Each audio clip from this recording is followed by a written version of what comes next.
उस दिन मंच से आपने ये घोषणा की थी कि अगर एचआरटीसी वालों को पेंशन नहीं मिलेगी तो या तो मैं इस्तीफा दे दूंगा या जयराम जी आप इस्तीफा दे देना। लेकिन उसके बाद भी कुछ ना कुछ जो है ग्रीवियंसेस रही हैं एचआरटीसी के पेंशनर्स की। मैं मानता हूं कि एचआरटीसी एक कल्याणकारी संस्था है।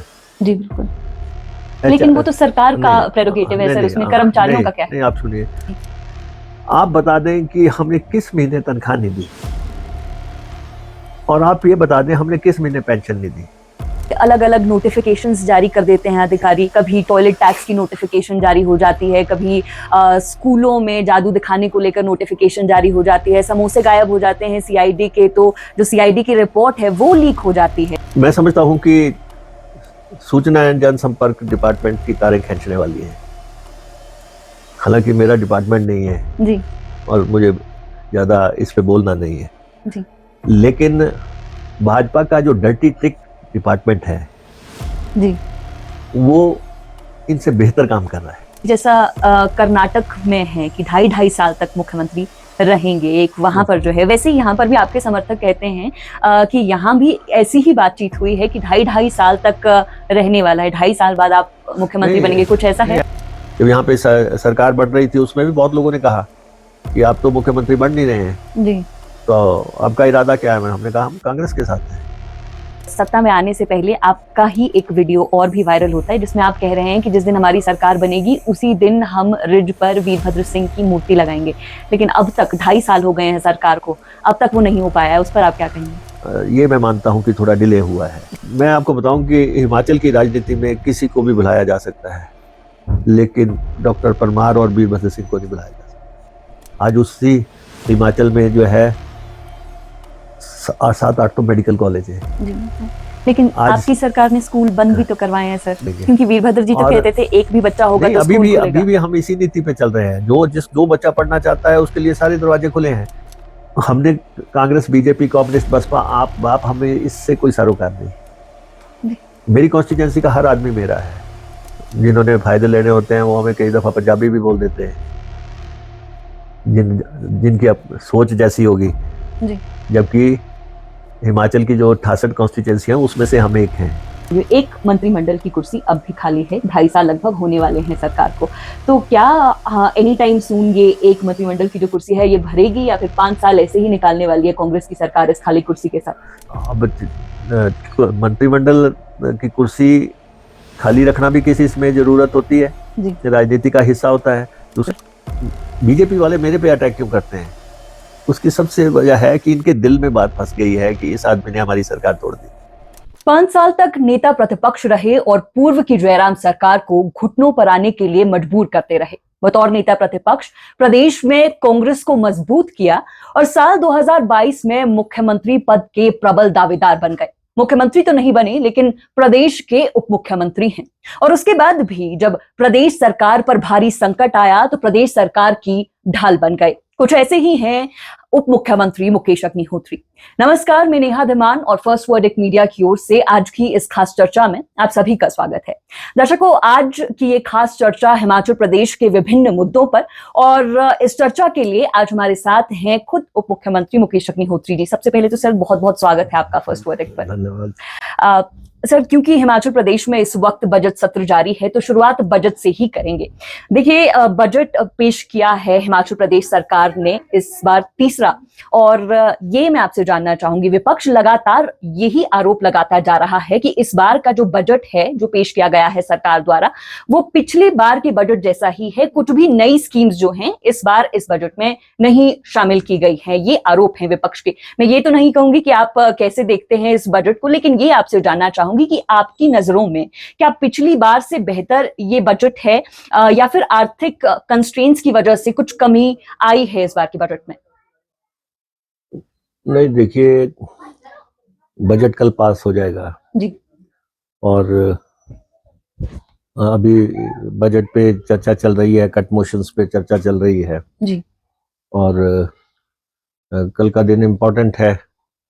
बजट 58,500 करोड़ रुपए के आसपास का बजट है जो कि अगले साल प्रदेश को दिशा देगा। जी, हिमाचल को बनवाया डॉक्टर वाई एस परमार ने और हिमाचल को बनाया श्रीमती इंदिरा गांधी जी ने। और जब ये राज्य बना तो उस समय भी ये मालूम था कि ये कोई फाइनेंशियल बाइबल स्टेट नहीं है। जी। लोगों की राजनीतिक हसरतें पूरी करने के लिए, महत्वाकांक्षाएं पूरी करने के लिए एक स्टेट का गठन हुआ। अब सवाल उठता है कि आज हम कहाँ पे खड़े हैं, फाइनेंशियली हम कितने बाइबल हैं। और इसमें तो कोई दो राय नहीं है कि हिमाचल को आज भी केंद्र की मदद की दरकार है। जी। और केंद्र को हिमाचल को खुली मदद करना चाहिए, इरिस्पेक्टिव ऑफ द कि उस यहाँ किस दल की सरकार है। यहाँ तो चलता है कि ये डबल इंजन की सरकार है तो उनकी मदद होगी, या हम दूसरी पार्टी के लोग हैं तो अलग बात है। हिमाचल को सबसे बड़ा नुकसान जो पिछले सालों में हुआ है, जो आज हम जिन आर्थिक दिक्कतों की आपने अभी अपने शुरुआती उस खुलासे में किया है जी। कि हिमाचल प्रदेश को दो तीन चीजों का बहुत नुकसान हो गया है। एक तो जो जीएसटी का कंपनसेशन मिलता था वो बंद हो गया 2022 में। 2022 के आसपास जीएसटी का कंपनसेशन बंद हुआ देश में। दूसरी तरफ जो रेवेन्यू डेफिसिट ग्रांट है उसका आकार तय करता है फाइनेंस कमीशन। जो पिछला फाइनेंस कमीशन आया था उसने लगभग 37-38 हजार करोड़ रुपए की रिकमेंडेशन हिमाचल को की, लेकिन उसमें उन्होंने हिमाचल को ये कहा कि पहले साल में आपको 10,000 करोड़ मिलेंगे, फिर आपको 8 मिलेंगे, फिर आपको 7 मिलेंगे, 6 मिलेंगे, और इस साल लगभग 3257 करोड़ मिल रहे हैं, जो टेपर डाउन हुआ ग्रांट का। एक तो था ना कि बराबर मिल जाए 5 सालों में जी। तो सरकारों को मदद रहती है, लेकिन टेपर डाउन करने से क्या हुआ कि जब तक तो बीजेपी की सरकार थी उनको ग्रांट मिलता रहा 10,000, 9,000, 8,000, और हमें जो है हमारे टाइम में ग्रांट का आकार बिल्कुल सुकड़ गया और लगभग 3200 करोड़ पे आ गया। और ये दोनों चीजें इस समय इस सरकार को परेशान कर रही हैं, जीएसटी का कंपनसेशन भी और रेवेन्यू डेफिसिट ग्रांट भी। थर्डली, जो हमने इनको कर्मचारियों को ओपीएस दिया, तो ओपीएस का केंद्र सरकार बुरा मान रही है। और हिमाचल की भाजपा ने तो पहले ही अनाउंस कर दिया था, उसी समय डिसाइड हुआ था कि ओपीएस कौन देगा। हमने कहा था हम देंगे, उन्होंने कहा हम नहीं देंगे, वो सत्ता से बाहर हो गए। जब हमने ओपीएस दे दिया तो ओपीएस देने से केंद्र ने हमारे ऊपर बंदिशें लगा दी और रिस्ट्रिक्शंस लगा दी, और उन्होंने कहा कि आप ओपीएस दे रहे हैं, आपको लोन लेने की सीमा जो है कम करनी पड़ेगी, और उन्होंने हमारा 1700 करोड़ रुपए लोन लेने की सीमा कम कर दी। अब क्या है कि लोन के का आकार कम हो गया, और केंद्र ने एक और किया कि जो हमारी फॉरेन फंडिंग की स्कीमें हैं उस पर कैप लगा दिया कि आप इतने 1000 करोड़ से ऊपर लेंगे ही नहीं। आप इतने, चाहे फॉरेन फंडिंग के प्रोजेक्ट है, चाहे एडीबी का है, चाहे एनडीबी का है, चाहे वर्ल्ड बैंक का है, इसकी भी सीमा लगा दी। तो फाइनेंशियली जो है हिमाचल को घेर के रखा है जी। इन 3-4 चीजों की वजह से। इस पर बीजेपी कहती है सर कि अगर हमारी सरकार भी होती तो भी ये सभी ग्रांट्स जो हैं कम होती। नहीं, देखिए, जब उनकी थी उनको पैसा तो मिला ना जी।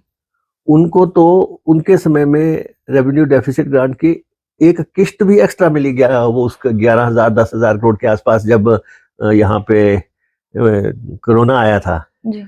उसकी एवज में एक और किस्त मिली।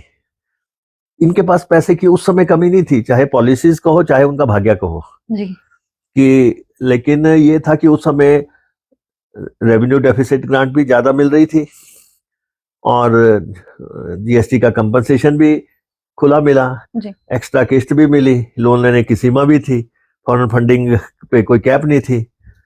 तो इसलिए ये तो मैं आपको थोड़ा सा बैकग्राउंड बता रहा हूँ, आपके ध्यान में लाना चाहता हूँ कि क्या प्रॉब्लम कहाँ से चल रही है। तो मसला है जो स्टेट में, वो है गारंटियों का। जी हमारी सरकार ने, हमने वादे किए थे, और हम तो आज भी, मैं उसमें लीडर ऑफ अपोजिशन था, आपने देखा होगा बड़े लोग मेरे वीडियोस डाल देते हैं जी बिल्कुल। कि उसमें आपने ये बोला, आपने 1500 की बात आपने कही थी। 1500 की बात हमने कही, ओपीएस की बात हमने कही, 300 यूनिट बिजली देने की बात ये की। हम आज भी कमिटेड हैं, हम कमिटियों अपने गारंटियों से पीछे जाने की बात नहीं कर रहे हैं, जी लेकिन उसको पूरा कैसे करना है, किस ढंग से हमने आगे बढ़ना है। सरकार के 2 साल का कार्यक्रम था, 2 साल कार्यकाल के पूरे हुए थे बिलासपुर में। उसमें मंच से आपने पहले तो बहुत आक्रामक आप उस दिन दिखे थे, और उस दिन मंच से आपने ये घोषणा की थी कि अगर एचआरटीसी वालों को पेंशन नहीं मिलेगी तो या तो मैं इस्तीफा दे दूंगा या जयराम जी आप इस्तीफा दे देना। लेकिन उसके बाद भी कुछ ना कुछ जो है ग्रीवियंसेस रही हैं एचआरटीसी के पेंशनर्स की। मैं ये तो नहीं कहूंगी कि बिल्कुल पेंशन नहीं आई, लेकिन कुछ ना कुछ डिले जो है उसमें फिर भी रह गया। मैं आपसे ये जानना चाहूंगी सर कि एचआरटीसी के ये हर महीने का कुछ ना कुछ जो मसला रहता है, इसको स्टेबलाइज करने के लिए आपका क्या विजन है? एचआरटीसी खुद से अपने पैरों पे खड़ी हो पाए, इसके लिए आपका क्या विजन है? नहीं, देखिए, इसमें मेरा कंसेप्ट कुछ लोगों से मैच नहीं करता है। किन लोगों की क्या- बात कर रहे हैं आप? मैं मानता हूं कि एचआरटीसी एक कल्याणकारी संस्था है।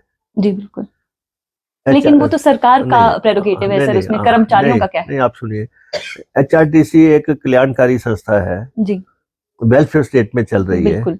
ये कोई कमर्शियल ऑर्गेनाइजेशन नहीं है। जो आप घाटे की बात अभी कर रहे थे, वो पाँव पे कैसे खड़ी होगी, जी तो एचआरटीसी 50वां साल पूरा कर रही है अपने जीवन का। जी एचआरटीसी से लोगों को प्यार है, मोहब्बत है, बिल्कुल। लोगों को देख के लगता है कि ये मेरी गाड़ी है, ये हिमाचल की गाड़ी है, और इमोशनल अटैचमेंट है लोगों को। जी और 2-3 फैक्टर्स मैं आपको बताता हूँ, फिर उसके बाद आप उसको मुझे एनालिसिस करके बताना कि हम ठीक हैं या कुछ लोग ठीक हैं। जी एक तो ये है कि प्रदेश के सारे घाटे के रूट जो है वो एचआरटीसी चलाती है। जी बिल्कुल। प्रदेश के दूर दराज, दुर्गम, ट्राइबल, कबायली इलाका में, सबसे ऊंची चोटी पे, बर्फीले इलाकों में एचआरटीसी जाती है, कोई जी नहीं जाएगा। और उन रूटों पे जबरदस्त घाटा होता है, लेकिन एक भी सवारी को उसके घर में छोड़ना हमारा जिम्मा है। वो 12 तारीख की या 11 तारीख की रैली थी, जी और मेरे पास अभी मोबाइल में, अभी मैं आपको दिखाता हूँ इसके बाद, हम उससे पहले जो है उनको सैलरी पेंशन दे चुके थे उस महीने तो। उस महीने की। जी तो नेता प्रतिपक्ष जिद करके कह रहे थे कि नहीं, आपने नहीं दी।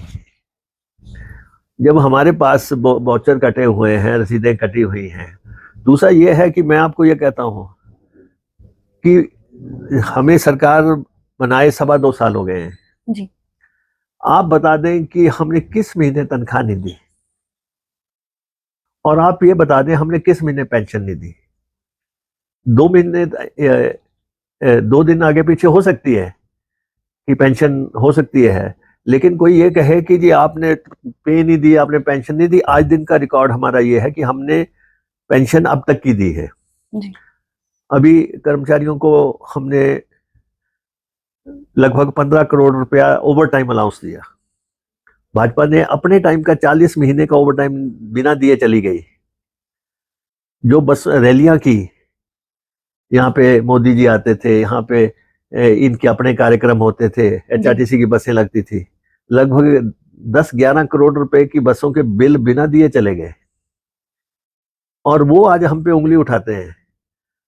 अच्छा, एचआरटीसी के परिप्रेक्ष्य में मुझे आपको ये भी कहना है कि हम जो बसें खरीदते हैं, इसकी किस्तें भी तो हम देते हैं। जी बिल्कुल। हर चीज इनकी हम किस्तें देते हैं, पहले से खरीदी हुई बसों की किस्तें दे रहे हैं, नई बसें खरीदे हैं, इनकी किस्तें देनी है। मैं आपको बताऊं कि आधा समय तो एचआरटीसी पे लग जाता है। जी आपका? मेरा आधा समय जो है एचआरटीसी पे लग जाता है कि इनको तनख्वाह देनी है, इनको पेंशन देनी है, और उसके बाद किस ढंग से डीजल खरीदना है, किस ढंग से दूसरी चीजें करें। बाहर बैठे किसी इंसान को पता नहीं लगता, उसको लगता है कि आलोचना कर लो। जी लेकिन बस अड्डे बनाने हैं, उनके काम चल रहे हैं, बस अड्डों के काम चल रहे हैं, बसें खरीदने के साथ वही काम चल रहे हैं। तो ऐसे हमारे साथी लोग भी बस में ट्रैवल करते हैं। मैं भी कि जिस दिन बस में चढ़ता हूँ, हालांकि मैं ट्रांसपोर्ट मिनिस्टर हूं, मैं उसका टिकट लेता हूँ, ताकि एक ये नहीं है कि उनको मेरे से टिकट का कोई बहुत बड़ा है, लेकिन ये है कि उनको लगे यार मंत्री भी गाड़ी में आया था तो उसने भी टिकट लिया था। तो ये कोशिशें चल रही है जी। सर, इस सरकार की अधिकारियों के साथ जो ट्यूनिंग है उसको लेकर भी तरह तरह के सवाल उठते हैं।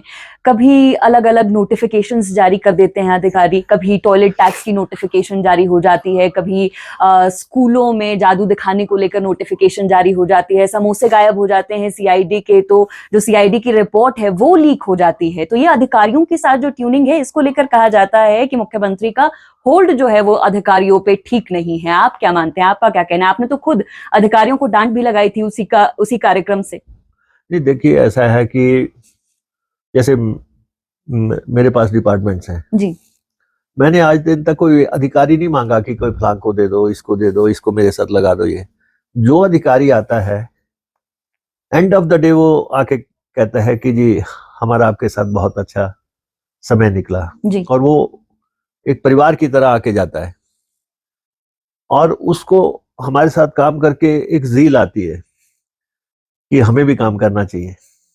लेकिन इमेज जो इस सरकार की खराब हो रही है मैं आपको बता रहा हूं कि मैं समझता हूं कि सूचना एवं जनसंपर्क डिपार्टमेंट की तारें खींचने वाली है। हालांकि मेरा डिपार्टमेंट नहीं है जी, और मुझे ज्यादा इस पे बोलना नहीं है जी, लेकिन भाजपा का जो डर्टी ट्रिक डिपार्टमेंट है जी, वो इनसे बेहतर काम कर रहा है।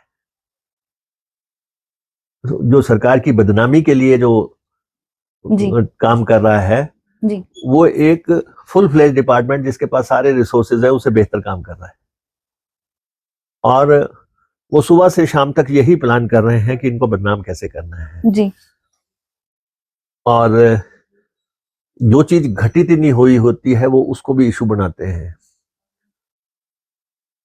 ऐसा नहीं है, इस सरकार ने बहुत अच्छे काम भी किए हैं लेकिन नॉन इश्यूज को उलझा के जो है वो ऑक्सीजन लेने की कोशिश कर रहे हैं लगातार। जी, अब आप यहाँ आप देखें, मान लो यहाँ पे समोसे का प्रकरण हो गया, जी, ये नॉन इशू है, मुर्गा समोसा, मुर्गा है, ये नॉन इश्यूज हैं।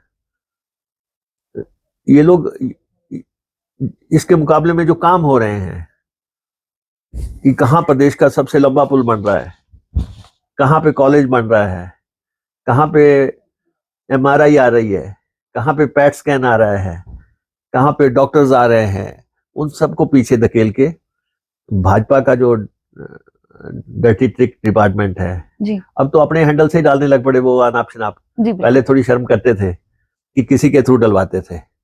हम तो पब्लिक रिलेशन में मैंने पहले ये डिपार्टमेंट संभाला भी है जी, और मैं 20 साल पत्रकार भी रहा जी, और देश दुनिया में हमने पत्रकारिता की है। जी, तो 25 साल लगातार जितना हम सेटिस्फाइड लोग हैं। जी, एक पत्रकार 25 साल एमएलए रह ले, वो जो है लीडर ऑफ ऑपोजिशन रह ले, डिप्टी चीफ मिनिस्टर रह ले और उसके बाद जो है मिनिस्टर रह ले और चीफ पार्लियामेंट्री सेक्रेटरी रह ले, तो 25 साल की एक पारी जो है वो हमने खेली और जो हमने पार्टी के लिए दिलो जान से काम किया है। ऐसा नहीं हमें मौके नहीं मिले। कुछ लोग, अब जब मैं आपको बताऊं कि जब 2012 में कांग्रेस टूट रही थी जी, और ये हो रहा था कि शरद पवार जी की पार्टी थर्ड विकल्प हो रहा था, मुझे उस समय भी कहा गया कि पार्टी तो छोड़नी पड़ेगी। हमने कहा नहीं, हमारी कमिटमेंट है गांधी फैमिली के साथ। जी, उन्होंने हमें टिकट दिया और हमें ब्रेक दी। हम चाहे भाजपा के राज्याध्यक्ष के मुकाबले लड़े थे, जी, हमने उनको हराया, लेकिन हमने उसमें कहा कि हम नहीं जाने वाले हैं और अल्टीमेटली यहाँ कांग्रेस की सरकार बनी 2012 में और पार्टी हमने टूटने नहीं दी। जी, हमें उस समय कहा कि अगर आप पार्टी नहीं छोड़ोगे आपको हरा देंगे और भूल जाओगे राजनीति। हमने कहा नहीं, हम चुनाव नहीं लड़ेंगे लेकिन कांग्रेस नहीं छोड़ेंगे। जी। उसके बाद भी बार बार मौके आते रहे। जब यहाँ पे सरकार बन रही थी उसमें भी बहुत लोगों ने कहा कि आप तो मुख्यमंत्री बन नहीं रहे हैं, जी। तो आपका इरादा क्या है? हमने कहा हम कांग्रेस के साथ हैं। एक बात ये भी चलती है सर कि जैसा कर्नाटक में है कि 2.5 साल तक मुख्यमंत्री रहेंगे, एक वहां पर जो है, वैसे ही यहाँ पर भी आपके समर्थक कहते हैं कि यहाँ भी ऐसी ही बातचीत हुई है कि 2.5 साल तक रहने वाला है, 2.5 साल बाद आप मुख्यमंत्री बनेंगे, कुछ ऐसा नहीं, है? ऐसा कुछ नहीं है। मैं आपको बताऊं कि हमें सत्ता का कोई मोह नहीं है। जी। समर्थक तो हमेशा ही ये कहते हैं कि समर्थकों को तो ये हमेशा से ही चाहत रहती है कि कोई भी हो जी। कि उसका लीडर जो है वही हेल्म ऑफ द अफेयर पे होना चाहिए। लेकिन आपको जो टास्क मिलता है जीवन में, जी। आपने उसको कैसे निभाया, आपको जो किरदार है वो आपने कैसे निभाया, वही आपकी सेटिस्फेक्शन है, वही आपकी पूंजी है। आज आप किसी ऑर्गेनाइजेशन को हेड कर रहे हैं, काम कर रहे हैं, जी। जब तक आपको अपनी सेटिस्फेक्शन नहीं होगी, दुनिया जो मर्जी कहती रहे, जब आपको अपने दिल से सेटिस्फेक्शन होगी कि मैं जो इंटरव्यूज कर रही हूँ मैंने अपना बेस्ट दिया है, तो मुझे टास्क दिया गया कि आपको जयराम सरकार हटानी है। जी। आपको हमने लीडर ऑफ अपोजिशन बना दिया, ये सरकार हटानी है, हमने हटा दी। तो मेरे जीवन की सेटिस्फेक्शन है कि मुझे जहाँ काम दिया था जी। मैंने 5 साल उस टास्क को निभा दिया। अब उसके बाद जो है सुखू जी चीफ मिनिस्टर बने हैं, जी। अब उनको टास्क मिला है, अब उनको निभाना है। सरकार उनके नाम की सरकार है, जी। तो उनको देखना है। मैं उस सरकार में डिप्टी चीफ मिनिस्टर हूँ। जो मेरे पास है, जो डिपार्टमेंट्स मेरे पास हैं, जी। मुझे उनको देखना है कि मैंने उनमें क्या करना है। जी। अब इनको पता है कि मुकेश अग्निहोत्री मंदिरों का सुधार करने में हाथ डाल रहा है, तो ये लग पड़ते हैं, मंदिरों का पैसा ले रहे हैं, सरकार चलाने के लिए ले रहे हैं। आप देख रहे हैं जी बिल्कुल। बीजेपी वाले मेरे पे अटैक क्यों करते हैं? उसकी सबसे वजह है कि इनके दिल में बात फंस गई है कि इस आदमी ने हमारी सरकार तोड़ दी, और कुछ नहीं है। जी। हर समय उठते बैठते इनके दिमाग में ये चल रहा है, चलता रहता है। इसलिए कभी ट्रांसपोर्ट पे अटैक करेंगे, जी। कभी मंदिरों पे अटैक करेंगे। ये अपने को सनातनी कहते हैं। हम अगर कुंभ मेले में नहाने जाते हैं तो ये कहते हैं कि नहीं, ये दिल से नहीं गए थे। अच्छा, फिर अगर थोड़ी लेट जाएंगे तो कहेंगे ये तो जो है बाद में सोच सोच के गए। इनकी आप वो देखो ना, साइकोलॉजी देखो, इनका मेंटल सोच देखो। जी। शिमला में जो रिज पे ये बना था, अंग्रेजों ने जो रेन शेल्टर बनाया था, वो एक बनाया था उन्होंने। जी। हमने अपनी कॉन्स्टिट्यूंसी में 50 बनाए हैं, और जब मैंने बनाने शुरू किए उसके बाद पूरे प्रदेश में बनने लगे। बाकी लोग भी कहने लगे हमारी कॉन्स्टिट्यूंसी में भी बनाओ, हमारे भी बनाओ। रिज की आप बात करें सर, मुझे एक और आपकी बात याद आ गई। सत्ता में आने से पहले आपका ही एक वीडियो और भी वायरल होता है जिसमें आप कह रहे हैं कि जिस दिन हमारी सरकार बनेगी उसी दिन हम रिज पर वीरभद्र सिंह की मूर्ति लगाएंगे। लेकिन अब तक 2.5 साल हो गए हैं सरकार को, अब तक वो नहीं हो पाया है, उस पर आप क्या कहेंगे? देखिए, ऐसा है कि वीरभद्र सिंह हमारे नेता थे, जी। और वीरभद्र सिंह ने अगर 50 साल शासन किया है तो उन्होंने लोगों के दिलों पे भी राज किया है। हमें ये कहते हुए कोई वो नहीं है, संकोच नहीं है। और हम वीरभद्र सिंह की प्रतिमा लगाने के पक्षधर हैं। डिपार्टमेंट मेरे पास है जी। और सरकार में फैसला हो चुका है कि रिज पे वीरभद्र सिंह जी की प्रतिमा लगेगी पूरे सम्मान से, आदर से। और आप बहुत जल्दी देखेंगे जी। कि वो प्रतिमा पे कोई विवाद नहीं है। जी। लेकिन ये मैं मानता हूं कि थोड़ा डिले हुआ है, जी। थोड़ा डिले हुआ है, आखिर प्रतिमा बन नहीं है और लेकिन डॉक्टर, मैं आपको बताऊं कि हिमाचल की राजनीति में किसी को भी बुलाया जा सकता है, लेकिन डॉक्टर परमार और वीरभद्र सिंह को नहीं बुलाया जा सकता। डॉक्टर परमार ने हिमाचल का निर्माण किया, जी। और बहती जब उस समय यहाँ पूरे में बर्फ पड़ रही थी, उस समय वो इंदिरा गांधी जी को यहाँ पे लेके आए और उन्होंने अनाउंसमेंट करवाई। जी। और वीरभद्र सिंह जी ने उसको आगे चलाया। आज आप मेरा इंटरव्यू कर रही हैं, जी। हिमाचल की लड़कियां अंगूठा लगाती थी, 5 पढ़ी थी, 7 पढ़ी थी, कॉलेज थे नहीं, स्कूल थे नहीं, +2 नहीं थे, कॉलेजेस नहीं थे। मैं अपनी कॉन्स्टिट्यूंसी में भी देखता था, लड़कियों से पूछता था कि कितना पढ़े हो जी, 6 पढ़े हैं। क्यों जी, स्कूल नहीं है, मिडिल ही नहीं है जी।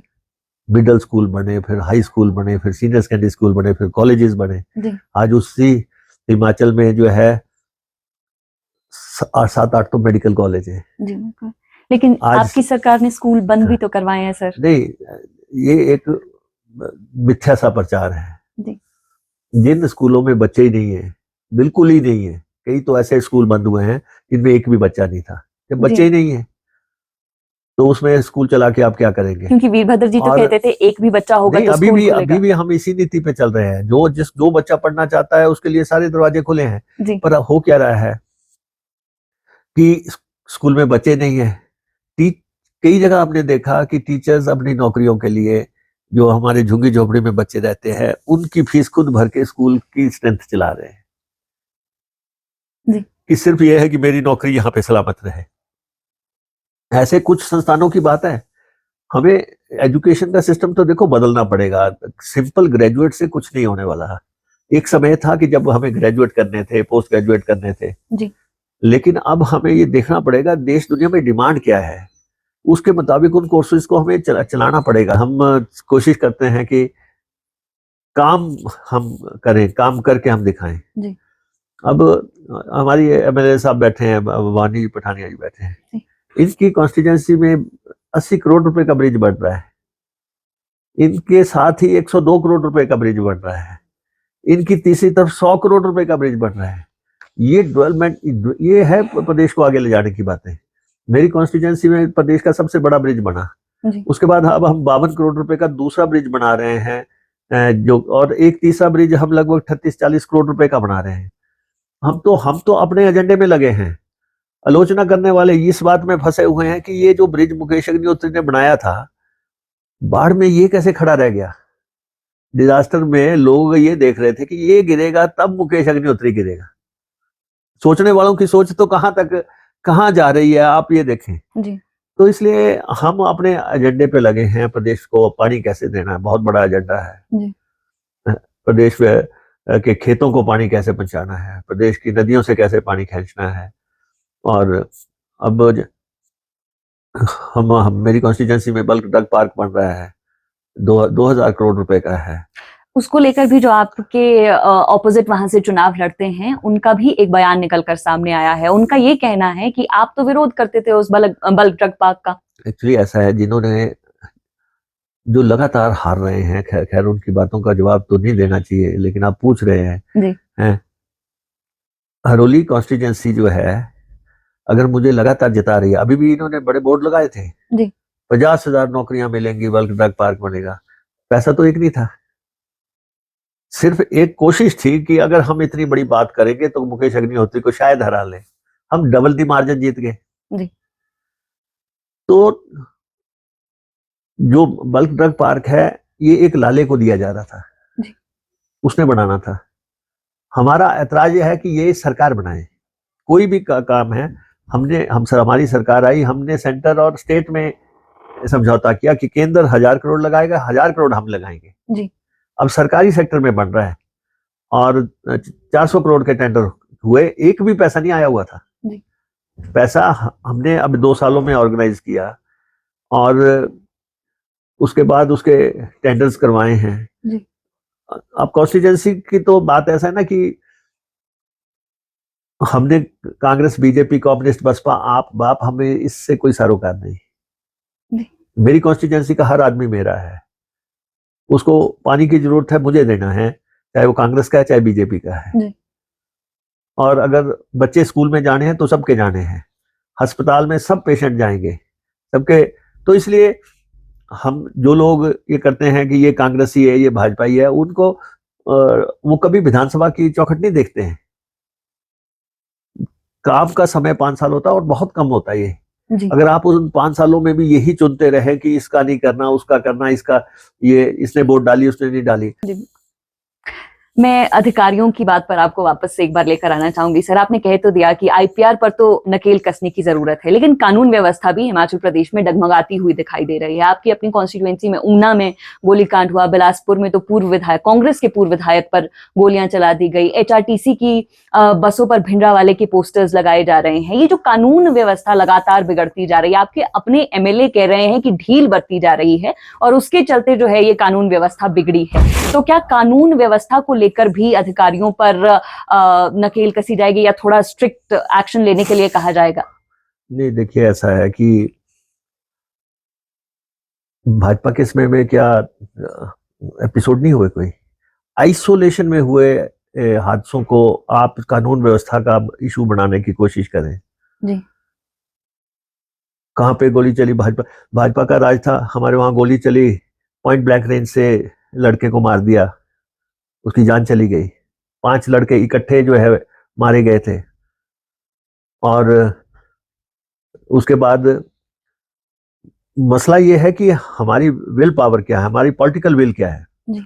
चिट्टे के खिलाफ अगर निर्णायक लड़ाई लड़ रही है तो मौजूदा सरकार लड़ रही है, ये मैं आपको दावे से कह सकता हूँ। चिट्टा ये नहीं है कि आज ही आया है। और चिट्टा जो है, भवानी जी ने कहा था कि चिट्टे वाले जो वकील हैं उन पर भी कार्रवाई होनी चाहिए, तो आप भी क्या इस बात से इत्तेफाक रखते हैं, क्या वकीलों पर भी हो कार्रवाई? नहीं, मैंने भवानी जी की बात कहीं देखी नहीं, ना ही मेरे ध्यान में आया। इनका कहना था कि और चिट्टे ये आप बता रहे हैं तो जी। मैं उनसे बात भी करूंगा, पूछूंगा भी कि क्या एक्चुअली कहा है। जी। कई दफा तिल का ताड़ बन जाता है, बोला कुछ होता है। जी। और पॉलिटिशियंस के मसले में तो ऐसा होता ही है अमूमन। हाँ, लेकिन ये है कि मैं आपको बताऊं कि चिट्टा पहले बॉर्डर पे होता था, बॉर्डर की कॉन्स्टिट्यूंसियों में बड़ा शोर मचता था, क्योंकि हम लोग तो बॉर्डर के हैं। जी। तो जिन्होंने फायदे लेने होते हैं वो हमें कई दफा पंजाबी भी बोल देते हैं, जिनकी अब सोच जैसी होगी। जी। जबकि हिमाचल की जो 68 कॉन्स्टिट्यूंसी है उसमें से हम एक हैं। और लेकिन राजनीतिक सोच के आधार पे चाहे जो मर्जी बोले। जी। और लेकिन चिट्टे के खिलाफ, चिट्टा कहाँ से आया? चिट्टा इंटरनेशनल प्रॉब्लम है। पहले तो इंटरनेशनल बॉर्डर पे जो है जब तक लगाम नहीं लगेगी, ड्रोन से आता है या अफगानिस्तान से आता है, जो नाइजीरिया से आता है या पाकिस्तान से आता है, वो देश जो हिंदुस्तान को बर्बाद करना चाहते हैं, वो लोग चिट्टा की सप्लाई करते हैं। और ये हमारी अकेली प्रॉब्लम नहीं, हमारी तो पहले तो बॉर्डर की थी, आज तो दूर दराज दुर्गम ट्राइबल इलाके तक चिट्टा पहुंचा हुआ है। आज तो सामने आ गया है, 40-50 कर्मचारी हमने पकड़ दिए जो चिट्टे की सप्लाई करते थे। 25-30 लड़कियां हमने पकड़ दी जो कि चिट्टे की सप्लाई करती थी, जो चिट्टे में इन्वॉल्व थी। जी। कुरियर से चिट्टा आ रहा है और ड्रोन से चिट्टा आ रहा है। और लोगों ने अपने पेरेंट्स को, घुटने में दर्द हो रही है, वो कह रहे हैं कि आपकी दवाई लाए हैं, और उनको चिट्टा लगा दिया, इंजेक्शन लगा दिया चिट्टे का। तो सबसे डेंजरस है, केमिकल ड्रग है। जी। लेकिन हमने विधानसभा में आज तो महामहिम राज्यपाल भी कह रहे हैं, मुख्यमंत्री भी अभी कानून ला रहे हैं।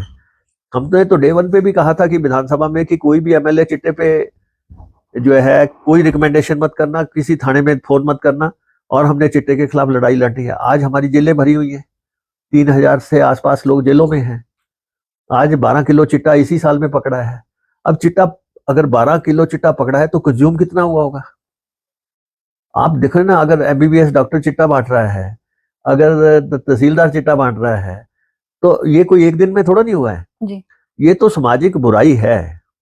और हमने रिहेबिलिटेशन सेंटर्स की बात होती है, जहां पे आप देखो चिट्टे वालों को, जो ये लोग थानों में लेट्रिन, यूरिन और वहीं पे कर रहे हैं, पुलिस कैसे इनको डील करे? सिर तोड़ रहे हैं दीवारों से जब नहीं मिलता है। तो उनको डील करने के लिए भी जो है किस ढंग से साइकेट्रिस्ट की सेवाएं लेनी है, क्या करना है, तो ये एक बहुत बड़ा सामाजिक सिस्टम है। और आज तो हर आदमी इसकी बात करने लगा है। और कानून, उनकी संपत्तियां कैसे जब्त करनी है, और जो ये चिट्टा सप्लाई कर रहे हैं इनकी प्रिवेंटिव डिटेंशन कैसे करनी है, तो पिट एंड एनडीपीएस एक्ट लगा के जो है लोगों को अंदर किया जा रहा है। जी। और कई जिलों की पुलिस बहुत अच्छा काम कर रही है, उनकी संपत्तियां कैसे जब्त करनी है, ये सारा। पर मैं आपको ये कहूंगा कि चिट्टा, ये जो चला है गोलियों का सिस्टम, इसके बैकग्राउंड में चिट्टा है। जी। ये चिट्टे वाले जब घूमते हैं, जो बिलासपुर का हाँ, गोलीकांड है, क्या उसके बैकग्राउंड में भी चिट्टा है, आप मानते हैं? नहीं, बिलासपुर के गोलीकांड में भी हो सकता है कि जो शूटर्स आए हैं, आप देखो छोटे छोटे बच्चे हैं, जी। 18-19 साल के बच्चों को बरगला के जो है शूटर हायर करने की तो एक नई बात हो गई। एक अंतिम सवाल मैं अब आपसे, ये तो हमने सरकार की सारी बातें कर ली, लॉ एंड ऑर्डर की बात की, सरकार को लेकर भी मैं, कांग्रेस को लेकर भी मैं आपसे एक सवाल पूछना चाहूंगी। एक मंत्रिमंडल की कुर्सी अब भी खाली है, 2.5 साल लगभग होने वाले हैं सरकार को, तो क्या एनी टाइम सून ये एक मंत्रिमंडल की जो कुर्सी है ये भरेगी, या फिर 5 साल ऐसे ही निकालने वाली है कांग्रेस की सरकार इस खाली कुर्सी के साथ? नहीं, ऐसा नहीं। देखिए, मंत्री बनाना चीफ मिनिस्टर का प्रेरोगेटिव होता है, और वो समय और सुविधा उनको देखनी है। लेकिन निश्चित तौर पे हिमाचल प्रदेश में एक मंत्री का इंडक्ट होना है, और मुझे लगता है कि जल्दी। ये डिले का कारण क्या है सर, क्या नहीं मानते हैं नहीं, ऐसा है कि राजनीति में डिले नहीं है। राजनीति में खाली चीजें रखनी भी पड़ती हैं। राजनीति में किस समय क्या स्थितियां पैदा हो जाए। अब आप देखें कि हमारी सरकार को ऑपरेशन लोटस आ गया। जी, वो इसी की है, वजह से तो आया कि नहीं मंत्रिमंडल की कुर्सियां भरी नहीं जा रही थी। अब मंत्रिमंडल की कुर्सी खाली रखना भी किसी समय जरूरत होती है, जी। राजनीति का हिस्सा होता है। दूसरा ये है कि बीजेपी ने तो तय कर दिया था कि हमने सरकार गिरा ली, वो तो अपनी तरफ से तो मार के फेंक गए थे। ये तो ऊपर वाले की मेहरबानी हुई। हमने देखा जयराम जी ने तो कह दिया था, अब तो भगवान भी आपको नहीं बचा सकता है। जी। और लेकिन उसके बावजूद हमारी सरकार बची। और मैं आपको बता रहा था, मेरी तो वाइफ की डेथ हुई थी उस समय, और मैं एक ट्रेजिक दौर से गुजर रहा था, लेकिन वी आर पार्टी मैन, मैंने आके वोट डाला। जी। और हमारे जितने भी दोस्त साथी पार्टी के थे, सबने जो है कांग्रेस पार्टी को बचाने के लिए, सरकार को बचाने के लिए पूरा ताकत लगाई, और आज हमारी सरकार कायम है। अन्यथा ये तो अपनी तरफ से इनका ऑपरेशन अपनी तरफ से फुल फ्लेज था। ये तो चूक गए, और ये हमारी कांग्रेस की चुस्ती कहो या कांग्रेस की जो है सब लोगों के, और सबने अपना अपना रोल प्ले किया गवर्नमेंट बचाने के लिए। जो भी रोल प्ले कर सकता था सबने किया, और उसके बाद हम 6 सीटें जीते। 9 में से कुछ लोगों ने अपनी सदस्यता अगवा ली। तो इसलिए सीट खाली रखना एक राजनीति का हिस्सा भी है, लेकिन बहुत जल्दी भर रहे हैं। हालांकि ये मुख्यमंत्री बोलेंगे, लेकिन मैं आपको ये बता रहा हूँ, हमारा संगठन भी जो है पिछले 150 दिन से खाली है, भंग हो रखा था। अब रजनी पाटिल जी आ गई है। मुझे लगता है कि नेक्स्ट 15 दिन, 20 दिन, 25 दिन के अंदर अंदर हमारी संगठन की फॉर्मेशन हो जाएगी। दिल्ली आप गए थे, क्या कॉन्वर्सेशन हुई है सर वहां पर हाईकमान के साथ? नहीं, हाईकमांड राय ही ले रहा है कि हमें किस ढंग से ऑर्गेनाइजेशन फॉर्म करनी है। और उसमें क्योंकि एक है कि हमारे 13 जिले हुआ करते थे पहले। एक प्रपोजल कुछ लोग देते हैं कि 17 जिले बनाओ, कुछ लोग कहते हैं कांगड़ा के 4 बनाओ, कुछ कहते हैं कि 1 बनाओ, कुछ कहते हैं कि मंडी के 2 हैं, या जो है शिमला के 2 हैं। तो ऐसे ये जनरल डिस्कशन है, लेकिन कांग्रेस जिलों की लीडरशिप को स्ट्रॉन्ग करना चाहती है, ताकि जो पार्टी प्रेसिडेंट जिलों के बनने हैं वो स्ट्रॉन्ग करना चाहते हैं। तो उसको फर्स्ट फेज में बनाना चाहते हैं, उसकी चर्चाएं के लिए उन्होंने बुलाया था। तो हमने जो हमारी जितनी की समझ है उसके मुताबिक हमने उसको बात की है। Thank you so much, sir. Thank you for being with us. It was great having you on First Verdict. Thank you so much.